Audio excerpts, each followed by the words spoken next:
This book absolutely changed my life. No more whiskey slurs, no more blonde-haired girls, for your whole eternal life. Leo Tolstoy's Confession.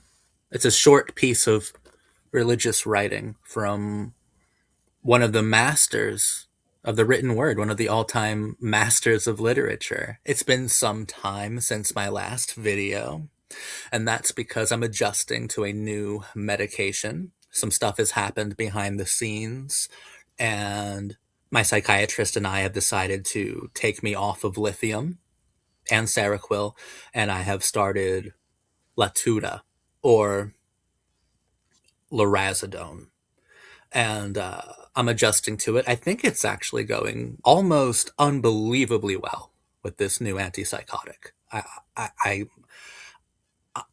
I'm very optimistic. I'm feeling pretty good. I didn't know that I could have been feeling better than I was, but I'm gonna probably make a whole video about my new life with Latuda or lorazepam, and I'll go into it in detail there. But that's just a bit of an explanation for why I haven't uploaded in about 10 days. The subject of today's video is Christian philosophy, and it's Leo Tolstoy's A Confession. I read it for the first time in college when I was getting heavily into philosophy. Back when I thought philosophy could change the world, that philosophy was the most important thing ever. What naive days those were. But I remember I was on a steady diet of Nietzsche, Schopenhauer, Foucault, Sartre, Camus, Derrida, some very borderline nihilistic, absurdist, existentialist thinkers. And in the middle of all of that, my logic professor brought up a confession one day during one of his lectures by Leo Tolstoy, citing it as one of the most monumental works of Christian philosophy. And me, I was like, Christian philosophy, how fucking lame, how dumb. I'll read it. let me see. Let me try it out. So I read this in the middle of all of that. Godless, post-structuralist, postmodernist, Marxist, nihilistic philosophy that I was reading. And I was deeply moved by it. So this didn't immediately turn me into a Christian when I first read it. But what it did was a lot more significant. No matter how powerful Nietzsche or Camus, no matter how powerful Beyond Good and Evil or The Myth of Sisyphus and the Stranger were, like no matter how powerful those works were, this tiny little fucking religious book, A Confession by Leo Tolstoy, it made a huge impact. First of all, I remember thinking that the prose was gorgeous, that I was there, man, that Tolstoy painted an entire universe that felt so real. I mean, it is autobiographical, but I just felt absorbed, just swept away in Tolstoy's writing. And even back then, there were times where it felt like he was writing about me. Started to relate so intensely to his existential crisis, to his dilemmas of sorrow. Sartre even had this quote that I always loved. I'm going to butcher it, but it was something. Sartre is a very famous existentialist philosopher. He wrote my favorite piece of existentialist philosophy outside of Kierkegaard's foundational existentialist texts. Kierkegaard's my favorite philosopher. He's also a Christian. Either Or is one of the most fabulous books ever written, and probably the greatest philosophy book ever written. But I also love The Sickness Unto Death and Fear and Trembling, which both of those latter two I have a video for on the channel. I'm going to make a video about Either Or as well. But outside of Kierkegaard, Sartre, like what we know popularly as existentialism, was really due to people like Sartre and to books like Nausea, which is like his best book, and I think the best existentialist book ever written. So Sartre has this quote that's something along the lines of, though God does not exist, I can't deny, but that my entire body cries out for God in anguish, I also cannot deny. It's something along those lines. And that's the kind of existential crisis that Tolstoy was dealing with and that I was always dealing with. Um, for an extremely long time, was dealing with those thoughts. So a confession didn't make me into a Christian immediately. But like I said, what it did was far more significant. It stood toe to toe with Nietzsche. It stood toe to toe with Sartre. In fact, I think Tolstoy's confession outpaced both of those thinkers, outpaced Camus. Now I believe the work stands head and shoulders above the rest. So what it did was made itself impossible to ignore. The more nihilistic that I got, the more things like my bipolar depression and mania amplified my nihilistic, chaotic, aesthetic belief systems. Tolstoy, I was never able to ignore a confession. It would always be there in my mind, right next to these other philosophers that I had, I think, incorrectly judged as the truest ones. I could never ignore a confession. And more I had felt myself drawn back to it. And I'd return to it every few years and read it again and read it again. And I'd feel closer and closer, more intensely intimate with the Tolstoy that Tolstoy was writing about, to the Tolstoy of a confession, to those dilemmas. And at my worst, right, I have bipolar 1 disorder. I've um I've been to some dark places, some very dark places. And I found myself, after using heroin, needle in my arm, right, because I was in love with some junkie girl who would go on to die. I had this moment of clarity. And the first thing I thought of when I was getting clean was a story in this book. I would like to share it with you because it completely captured where I was, like the nightmarish anguish that I was in mentally, that I deluded myself into thinking was some sort of anarchist freedom of self, when it was really just some sort of diabolical trap that I couldn't get out of. It's featured in chapter 4. And here Tolstoy recounts an Eastern fable of a traveler being hunted, being chased by this ferocious beast. So he hides in this well. And he's like holding on for dear life inside of this well. And this beast, like if he gets out of the well up top, the beast will devour him. So he's holding on to this well by these bushes and branches and shit. And he looks down and there's a fucking dragon at the bottom of a well. And it's like, oh shit, on either side, he is going to be devoured. And then he notices that there are these mice like gnawing away at the branch that he's holding on to for dear life.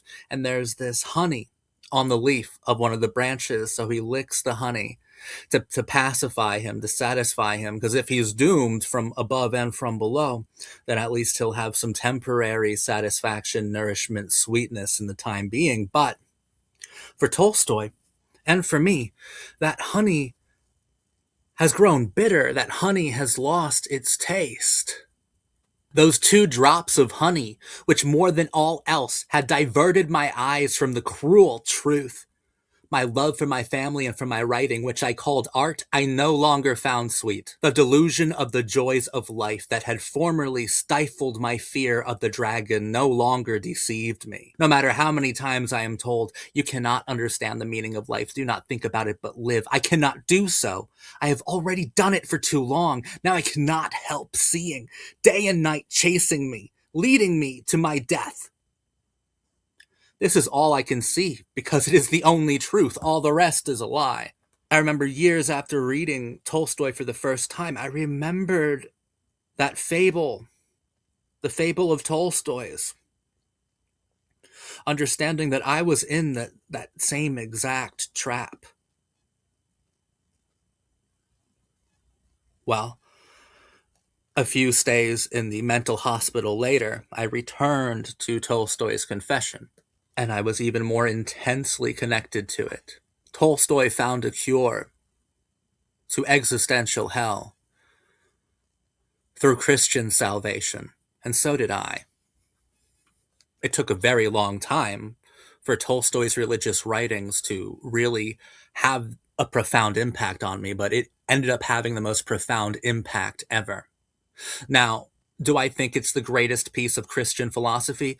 Yes and no. I think it's the most important piece of Christian philosophy in my life. It had the power that no other piece of Christian philosophy ever did, the power to turn me into a believer in Christ. I think that the greatest pieces of Christian philosophy belong to Soren Kierkegaard. I mentioned the titles earlier. Either or is the number one greatest piece of philosophy ever written. I'm rereading it right now, and that's why I'm so certain of that, but also Fear and Trembling and The Sickness Unto Death, I think are all more complex, more sophisticated, and more revealing, revelatory, more life-changing, ultimately.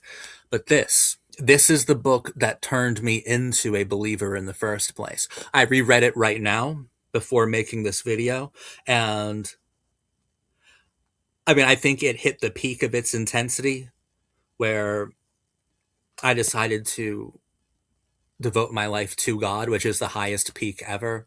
And it'll be hard to match that intensity. So it wasn't as intense of an experience reading it again just now, and you wouldn't expect it to be, right? I think that once Tolstoy's religious writings have finally done their job, um, there's there are a lot of memories to be had here, though for me they are dark ones. They are dark memories. They remind me of a time where I was in an existential trap, a philosophical trap, a nihilistic hellscape. They remind me of that more than anything else. And the prose is still amazing. The arguments, the passion is still unmistakably relevant and significant and soulful. It's hit me harder than any other piece of Christian philosophy, but I don't think it will ever hit me as hard as it did ever again. I think it's completed its course, its trajectory. It is definitely the piece of Christian philosophy that I would recommend to any non believer who is, I think, genuinely curious about strong arguments or strong Christian philosophy. Yeah, I would definitely recommend Tolstoy before anyone else, before Pascal, Aquinas, certainly before Kierkegaard. I would recommend Tolstoy. I think he's the most human. I think he's the most intensely provocative, and I think he's the most impassioned thinker that Christian philosophy has. Uh, I think it's a beautiful book. I read it long before I became a junkie, long before I became super self destructive, super nihilistic. I read it long before I ever had a diagnosis of bipolar 1. And it was always that thing, a light at the end of the tunnel. It was, yeah, but Tolstoy. But that confession, I can't ignore that. I can't shake that off. There was something to that. And then the more I would return to it, it finally peaked. It finally had its crescendo, and I was convinced. At my lowest, I was convinced to be lifted up to the most highest. And now to me, it exists as an artifact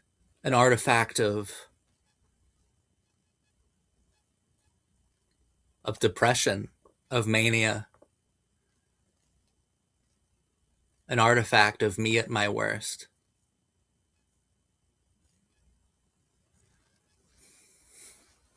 and a sort of testament to how great Christian philosophy can compel you to change. I often call great books dynamic becoming and not static being, because great books should continue to grow with you. But there are exceptions. I think that a confession is static for me now. because it's done the most compelling work dynamically to me that it could possibly do. Like, it can't do anymore. It can't complete anymore. I feel so completed because of this novel or because of this religious text already. And now I view it as a static artifact, but one of the most important pieces of writing, one of the most important books in my entire life. And now when I returned to it, like today, it was kind of a disturbing experience because I remembered so clearly, um, without mistake, just how lost I was. And I guess thank God for Tolstoy. Thank God for that logic professor who brought this to my attention. I would never have known it existed. I knew Anna Karenina and War and Peace, but I would never have known that his religious writing was so significant. And also his religious writing as a Christian anarchist was so significant as well. I love Christian anarchism. I think it's a fascinating belief system. I would never have known this was here. And if I never had read Tolstoy, then I don't know if I ever would have turned to Christ. Because then the nihilists, existentialists, absurdists, post-structuralists, postmodernists, and Marxists that I was reading so much of, like so devoted to, they wouldn't have had anybody to oppose them. So thank God I read Tolstoy then, even if it didn't immediately change me. It never left me. It stuck with me. And thank God for that. Honestly, thank God for that. It took a long time, but just like Tolstoy,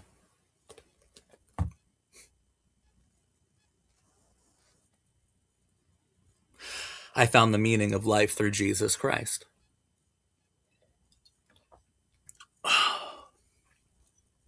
Superb Christian text.